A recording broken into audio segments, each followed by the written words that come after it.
Acho que o Flamengo fez um primeiro tempo muito consciente, de uma estratégia muito boa, que se baseou num time muito compacto, para não precisar coberturas longas, para não precisar correr atrás de uma perda de bola, para ter sempre jogadores próximos, evitando arranques, evitando contra-ataques do Nacional, evitando bolas longas. Foi um time que, dentro das suas linhas, jogou com jogadores bem fechadinhos e com as linhas muito próximas, com isso correndo, claro, alguns riscos, mas tentando minimizar o que o Bolívar, tem de melhor.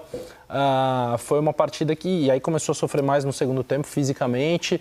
Tomou o gol, o Tite mexeu, colocou um zagueiro a mais, aumentou um pouquinho a linha que faltou um jogador para cobrir o Bruno Sávio chegando para fazer o gol de cabeça nas costas do Ayrton Lucas. Ele aumentou essa linha defensiva, colocou jogadores com mais fôlego e conseguiu a classificação. Mas o primeiro tempo do Flamengo acho que foi surpreendente, foi acima do que se esperava, porque o Bolívar já de uns anos para cá não vive só da altitude, vive de um futebol melhor do que jogava. E o Flamengo foi, na minha visão, superior ao Bolívar no primeiro tempo. É por aí. O Alex, no que se imaginava em termos de estratégia, né, do Tite, como a nossa equipe que cobre o Flamengo para o GE havia antecipado, ele realmente escalou o Carlinhos, né? A gente pensava, talvez comece com o Carlinhos do banco, o Bruno Henrique, e a gente imaginava que ele pudesse ficar sem alternativa para a segunda etapa, né? Devido ao cansaço, ele começa com o Bruno Henrique.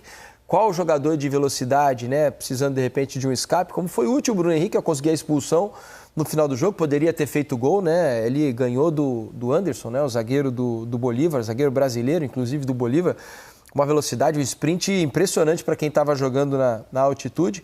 E acabou se confirmando dessa maneira com o Bruno entrando na segunda etapa.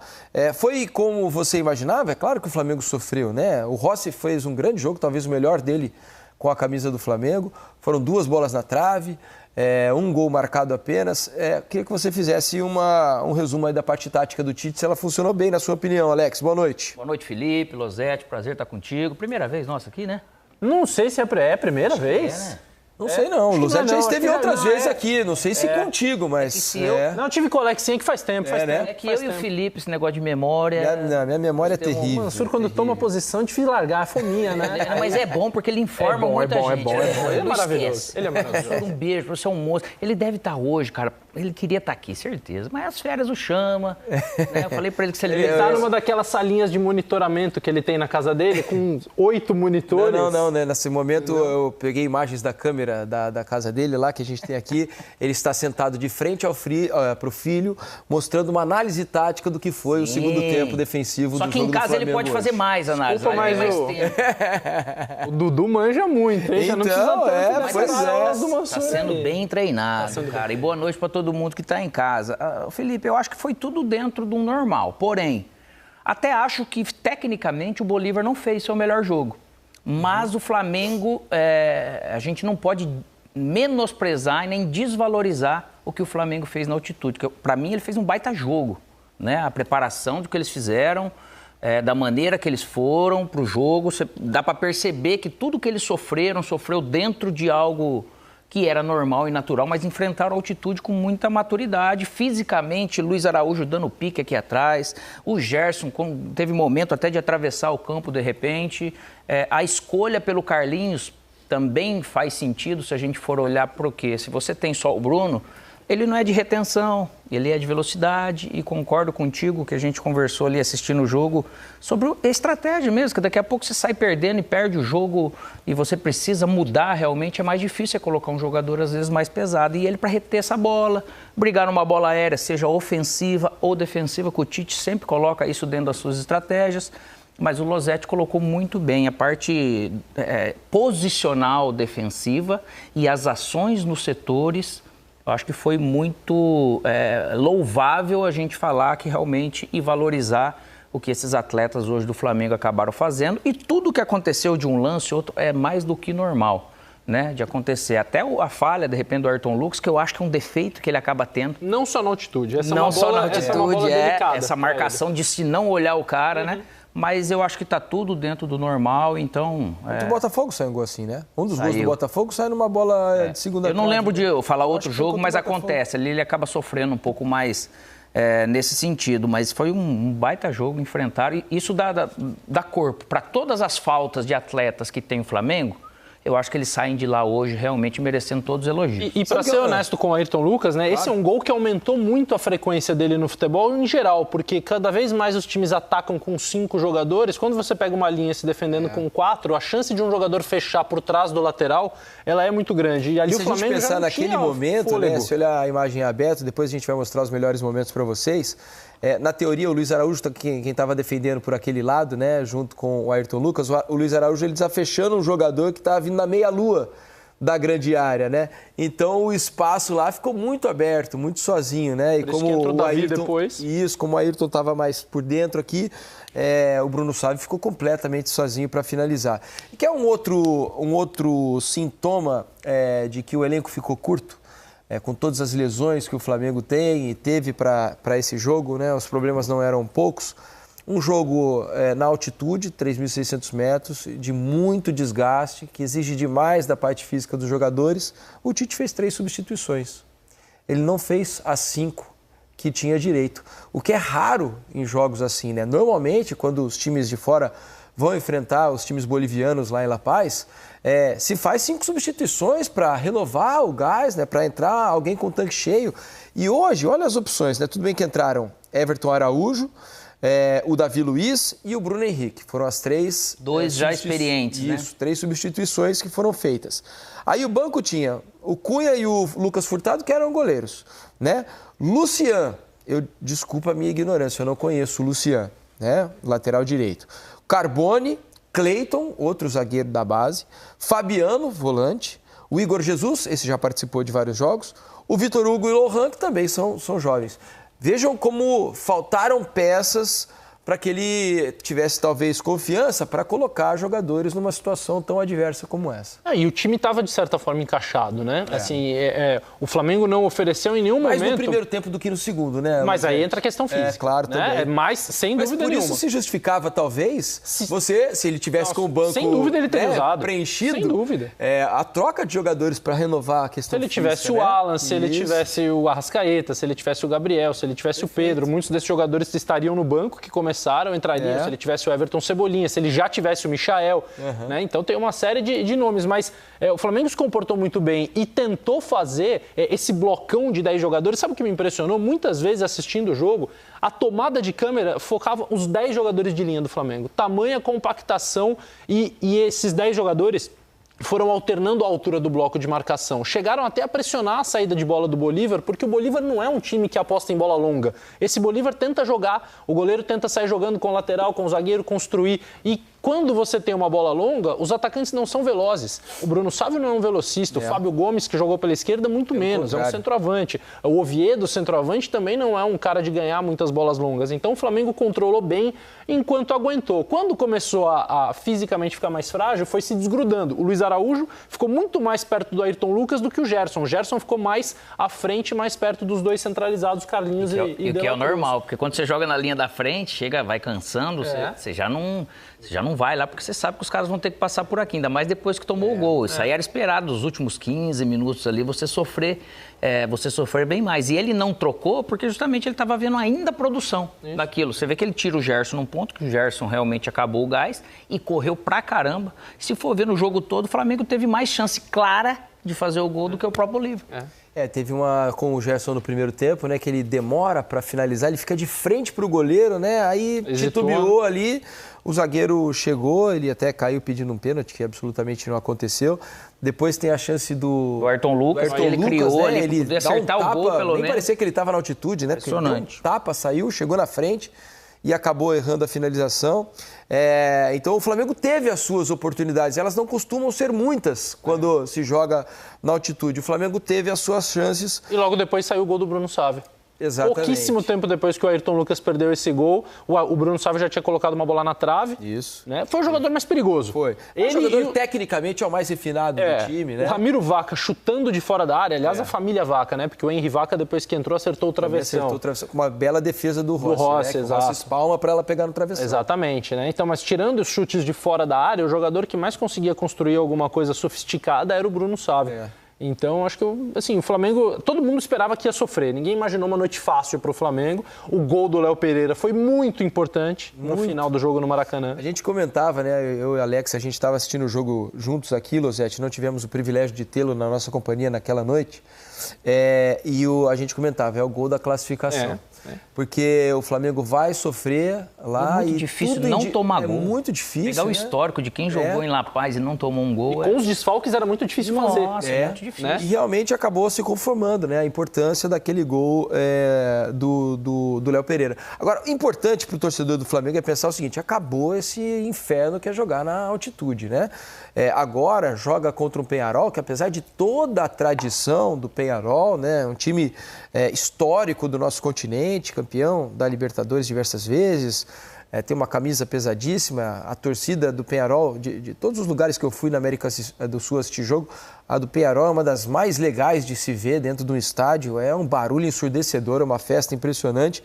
Em que pese tudo isso, acho que será menos difícil o confronto contra o Peñarol do que foi esse contra o Bolívar. Pelo menos eu imagino, antes da bola rolar, que tende a ser menos difícil. E você, Losetti? Eu acho que o Peñarol é um time melhor do que os últimos Peñaróis que a gente viu. Aliás, o Peñarol não chegava às quartas de final desde 2011, quando foi vice-campeão, treinado pelo Diego Aguirre, que voltou agora e faz novamente. Então, quer dizer, existe já essa simbiose do treinador, do time com a competição, mas o Flamengo é bem superior. Agora, precisamos ver como vai chegar o Flamengo. O bom é que tem algum tempo, né? São 3 semanas, né? Você tem ainda a Copa do Brasil, né?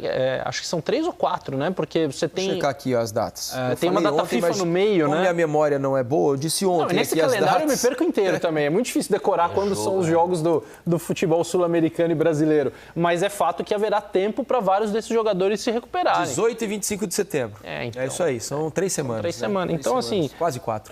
Praticamente um mês. Então, você já parte de um ponto em que é possível recuperar jogadores, chegar numa condição física melhor. Só que é isso. O que vai acontecer até lá? Tem brasileiro que o Flamengo, a gente já percebe, a torcida do Flamengo quer ganhar o Campeonato Brasileiro porque sente que o elenco é montado para isso, que o planejamento tem que permitir ao Flamengo lutar pelo título brasileiro. Tem a Copa do Brasil, com um confronto muito difícil com o Bahia, 2 jogos que prometem ser muito bons. Então, como gerir tudo isso é um problema que o Flamengo vai ter, que o São Paulo, que está em 3 competições, vai ter, que o Atlético Mineiro, que está em 3 competições, vai ter, só que não brigando no Brasileiro pelo título. Vão ser semanas de decisões importantes e que as comissões vão ter que ser respaldadas pelas direções também. Sem dúvida nenhuma. Por isso que eu disse aqui outro dia, Alex e Losetti, amigos do Troca, que nesses momentos, quando o time está em 3 competições, como é o caso do Flamengo, tem que haver um discurso muito direto da diretoria com a comissão técnica. As decisões têm que ser tomadas não só pela comissão técnica nesse momento.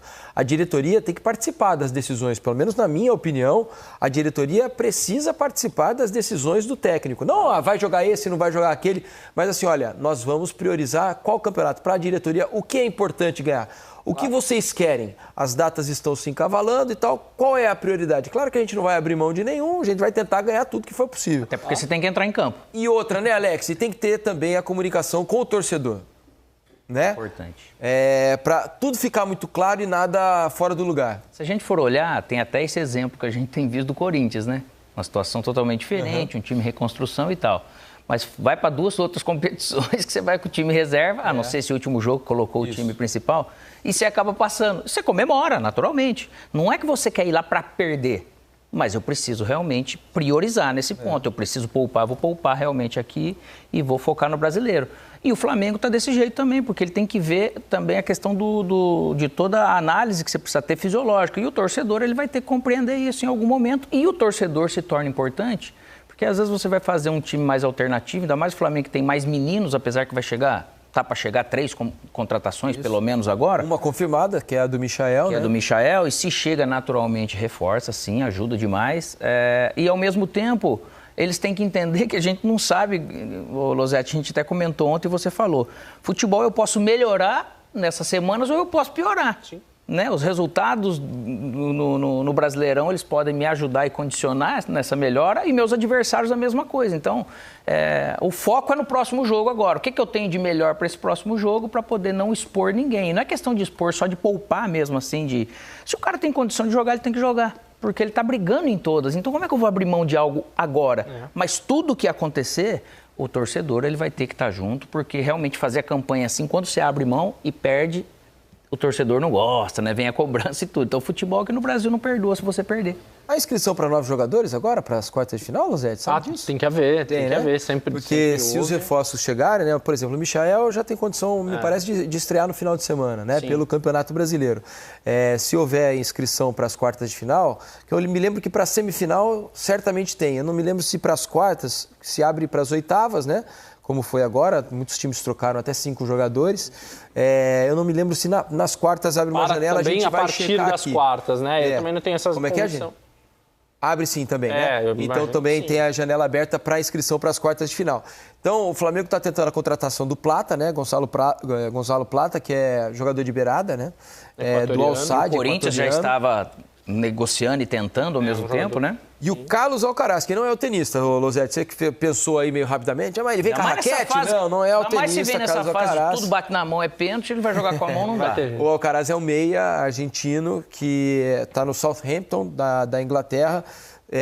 Pode até incluir o Vitor Hugo né? Jovem ainda. 20 anos, acho. Saiu recente, né? Mais um desses que saem muito cedo, com uma expectativa muito grande. Né?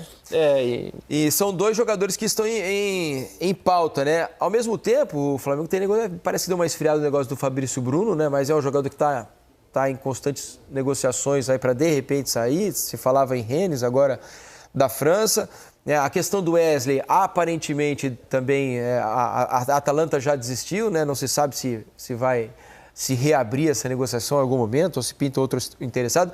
Então, é importante a chegada de jogadores para agregar, né? Fora aqueles que estão machucados, porque vão ser importantes nessas 3 competições que o Flamengo tem. O fim da janela no futebol europeu ele vai determinar muita coisa, embora depois tenha também os países, os clubes árabes, né? Do futebol árabe. O Oriente Médio é um mercado cada vez mais ativo e pega muitas vezes jogadores que não vão à Europa, né? Então você tem o primeiro fim de janela e depois você vai sofrer mais um pouquinho ainda com a questão da Arábia. Mas o Flamengo é um clube que assim, consegue se organizar bem financeiramente. Tem um elenco curto, concordo contigo. Talvez não fosse curto se tivesse as prioridades eu acho que definidas ele não era de forma curto, diferente, né? E também com o número de lesões. Eu acho que se mostrou nesse momento. Mas para 3 competições em nível muito alto, ele é curto. Porque é muito difícil você conseguir levar. Não tem como, os times vão sofrendo, vão descaracterizando, vão perdendo... São 24 jogadores importantes que podem ser titulares, só que daí você perde algo realmente... Ele fica faltando, mas é alta qualidade, né? É porque não é só a questão de você conseguir escalar 11 grandes jogadores, mas como é que eles vão estar fisicamente? Isso. Porque tem hora que não adianta. Você coloca o jogador em campo e ele é um grande jogador, ele é um jogador de topo de prateleira no futebol brasileiro, mas ele não vai render. Se ele jogar quarta, domingo agora em agosto, numa pegada... E o Flamengo repetiu muito o time no começo do ano, né? Sim. Vai lembrar que aquelas primeiras rodadas, mesmo no campeonato estadual, não no comecinho, mas depois, quando embalou ali e chegou na reta final para disputar título, era um time que repetia muito a escalação. Então, tudo isso você vem trazendo da temporada toda. Precisa contratar. Eu acho que o Flamengo precisa reforçar ainda alguns dessas setores. Contratações, é óbvio que o Michael ele vai chegar, não vai sentir nada de adaptação porque viveu anos aqui. Mas os outros também, você não sabe se adapta logo de cara ou não. Pode ser mais rápido, pode não ser. Por mais que já seja, né? Então, acaba tendo essa situação. E é por isso que o Brasileirão está aberto aí para 5, 6 times ainda. Claro. Só para trazer a informação precisa, então, são 3 trocas permitidas antes das quartas de final e mais 3 trocas antes das semifinais. Lembrando que a janela de transferências, essa é um fator limitador, né? Que a janela está aberta até o dia 2 de setembro, né? Estamos no dia 22 de agosto, então tem praticamente aí mais 10, 11 dias para as equipes contratarem reforços aí pensando no restante da temporada. Quem será que deve estar mais próximo de um retorno aí desses lesionados, né? Tem a Arrascaeta, quem certamente fora estão Cebolinha e Vinha, né? Isso. Os outros têm possibilidades de recuperação para as quartas de final, certamente, mas para logo mais ninguém, né? Eu acho que o mais deve ser pela lesão, de repente, o Arrasca.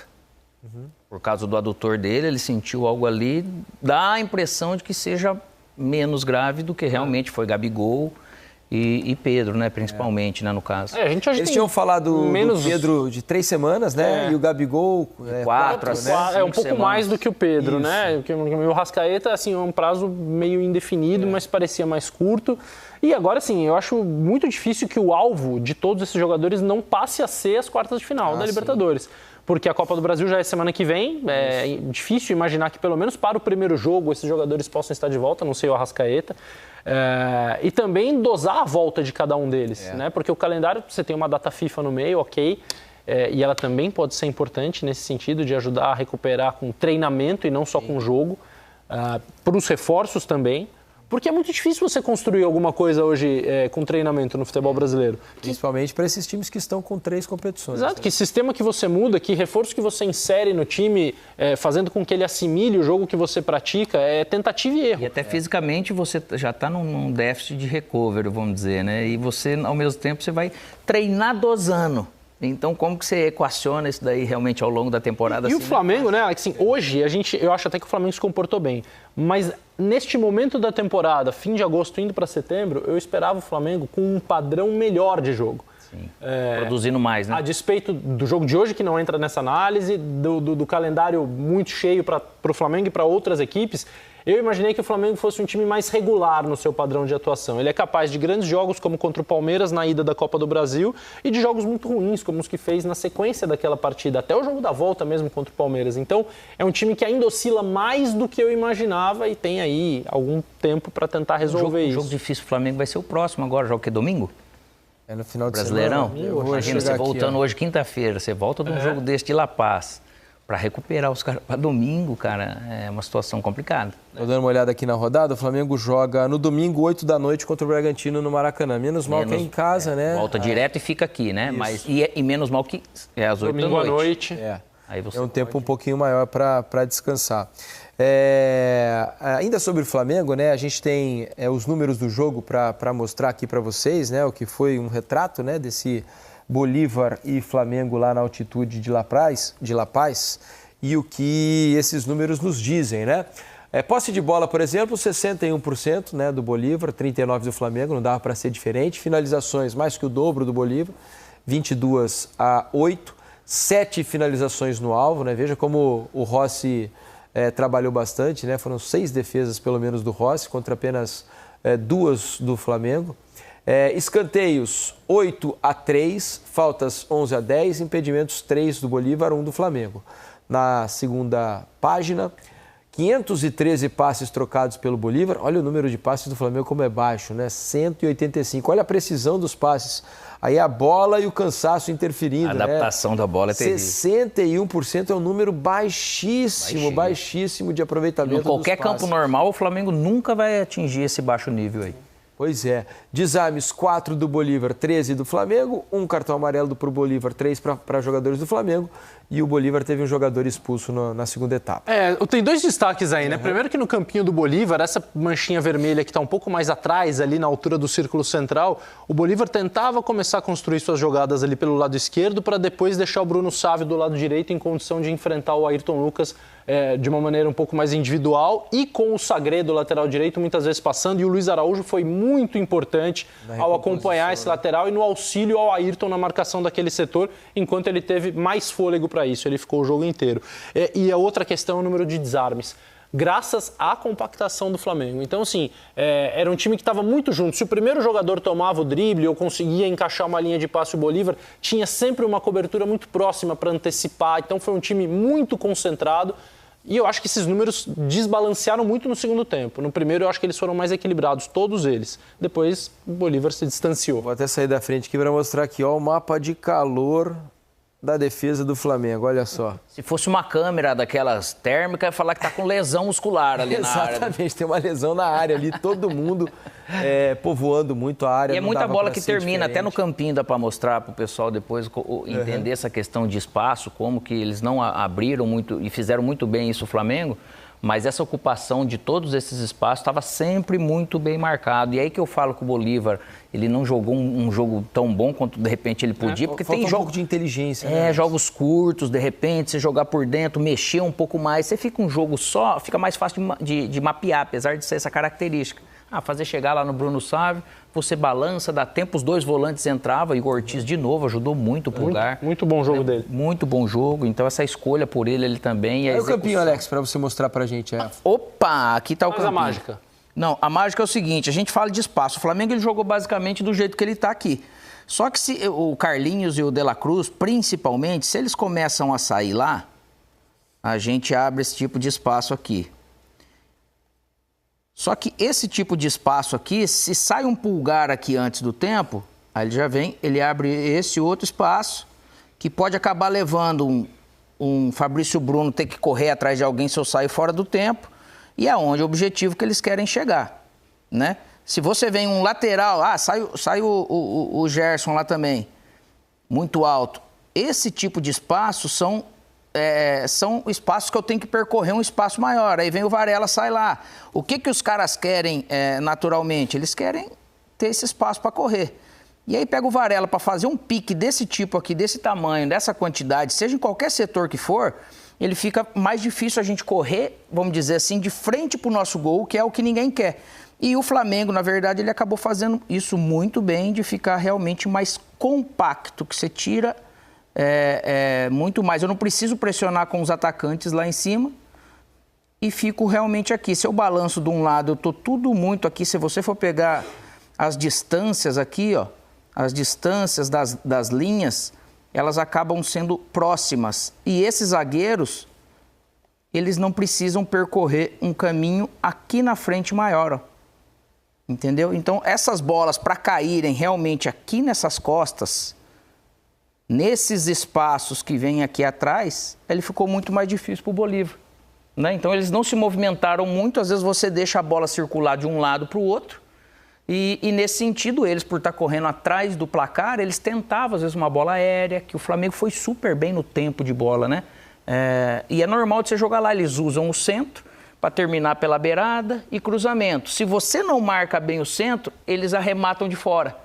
Então, esses 2 atacantes estando realmente perto dos volantes, nesse posicionamento de quadrado, praticamente, né, que a gente acabou falando, ele ajuda você a ocupar melhor os espaços. E é importante dizer também, né, Alex, que exatamente esse posicionamento, o Flamengo fez isso em várias alturas. Eles nunca desgrudaram um do outro. Não foi sempre perto da sua área. No primeiro tempo, principalmente, eles também estavam assim, pertinho, compactos, fechados, Perfeito. Só que um pouco mais adiantados. Tirando a saída de jogo do Bolívar, que é deficiente, que não são jogadores de tanta qualidade assim. Eu sempre falo que eu, como fã de escolas de samba, o desfile de escola de samba te ensina isso. Se uma ala andar e a de trás ficar parada, vai abrir buraco, você vai ser canetado em evolução. Não pode o meio-campo andar e a defesa ficar. Porque senão você vai oferecer esse tipo de espaço. Se o Flamengo fosse lá em cima dessa maneira, esse espaço aqui atrás, que ele começa a tomar bola longa, que é difícil por causa do tempo da bola que vem, aí fica mais difícil. Tem que percorrer todo mundo tem que percorrer um caminho melhor para seguir o que você está falando. Se eu não vou no tempo certo, eu vou abrir algum espaço. É igual jogar dama. Aí alguém vai aproveitar aquele espaço que você abriu. E o Bolívar não joga, né? Não usa essa bola longa. Não tem jogadores para aproveitar isso. Acho que pela característica de La Paz, é difícil essa bola longa, né? Porque a bola fica muito rápida. O goleiro vai estar sempre muito mais rápido, né? Vai chegar muito mais rápido a bola normalmente do que o atacante, né? Porque a bola corre mais e corre na direção do goleiro, né? Então é mais difícil esse passe estar à distância alcançável do atacante. Mas né? quando eles tinham menos recursos técnicos, os times bolivianos, que o Bolívar melhorou em relação ao que ele era 10 anos atrás. Né? Quando esses times tinham menos recursos, eles usavam muito a bola longa para um centroavante que ia ganhar a bola aérea e 2 pontas rápidos que iam tentar correr chutes de fora da área. Isso continuam fazendo e tem que fazer, claro.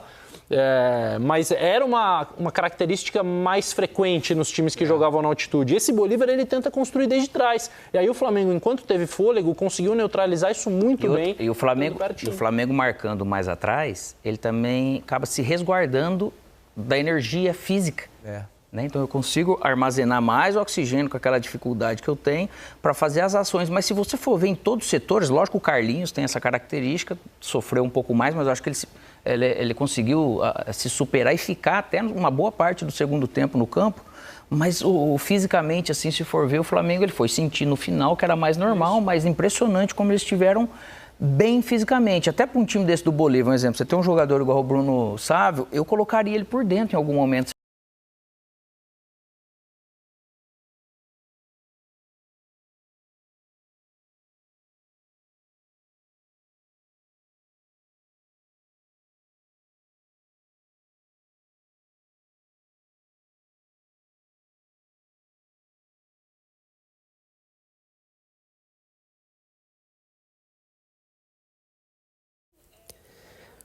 Fala, nação. Foi no sufoco, como a gente já sabia, mas saímos classificados, isso que importa. Agora é juntar os cacos, recuperar os jogadores que estão machucados e ir com tudo para a próxima. Valeu, galera. Abraço.